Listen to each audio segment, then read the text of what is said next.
Hello guys, isa na namang napakagandang pagkakataon. Ang ating gagawin ngayon ay ang pamimigay ng taho. Kaya sa amin pong pamimigay guys ay antabayanan nyo po at panoorin ninyo ang aming mga videos. At kapulutan po ito ng aral guys, sapagkat ang pamimigay ay napakagandang gawain po, lalong lalo na sa pagtulong ng mga tao na walang hinahangad na kapalit. Kaya ito pong gawaing ito po guys ay isang mabuting halimbawa o huwaran para po sa paggawa ng kabutihan sa tao, para makita po sa mga kabataan natin na dapat po magiging mapagbigay tayo sa kapwa-tao natin. Kahit mayaman ka man o mahirap, hindi po yan ang magiging batayan kung ikaw po ay tutulong sa ating mga kababayan, basta kusang loob lang po. At mas ma-inspired po kami sa aming ginagawa, lalong-lalo na sa pagpamimigay ng taho o anumang mga bagay na makapagbigay saya sa ating mga kapwa-tao, lalong-lalo na sa mga pulubi. Ito guys, nakikita nyo ay nandyan si tatay sa gilid. Gutom na gutom daw siya. Binigyan namin ng taho pero sa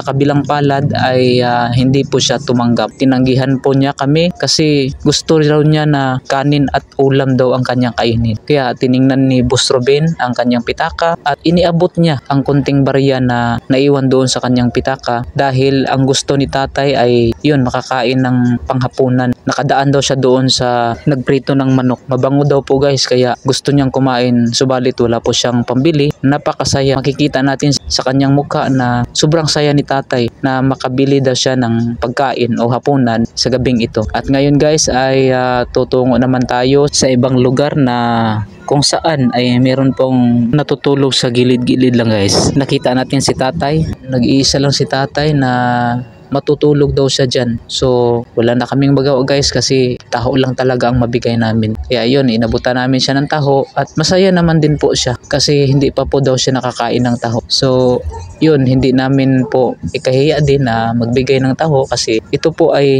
napakasustansya po ng pagkain ito guys. Hindi lang po sa mga bata kundi pati na rin po sa mga matatanda. Less lang po ang paglagay ng sansribal o yung hinahalong tamis para po sa mga matatanda.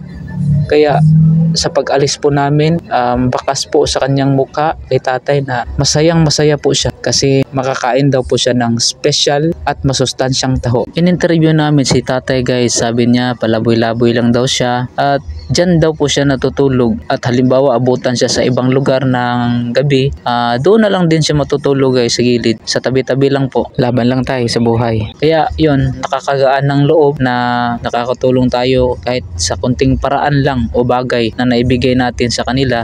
Masaya din sila po. At guys, kung sakaling nakikita nyo si tatay na palaboy-laboy lang sa daan, sana po abutan ninyo ng pagkain kasi nakikita namin sa kanya parang siya lang yata mag-isa at walang katulong. Si tatay lang po ang nag-iisang nagsisikap para mabuhay po. Kaya guys, kung gusto man yung tumulong din sa pamamagitan ng videos na to, ang amin lang pong pakiusap o pakisuyo na sana paki-like, share lang po at malaki na pong tulong ito para sa aming page guys at magiging inspirasyon po kayo sa aming natutulungan din, inspirasyon namin din sila para po magpatuloy pa kami sa paggawa ng mga videos at tumulong din sa mga tao na nangangailangan. Kaya guys, maraming salamat po sa lahat ng mga sumusuporta namin, sa lahat po ng mga tao sa paligid namin na laging nagbibigay ng lakas ng loob sa amin. Kaya patuloy po kaming magbigay ng kasiyahan sa mga tao sa pamamagitan po ng pamimigay. Kaya guys, salamat po sa inyo at hanggang dito na lamang po. God bless po.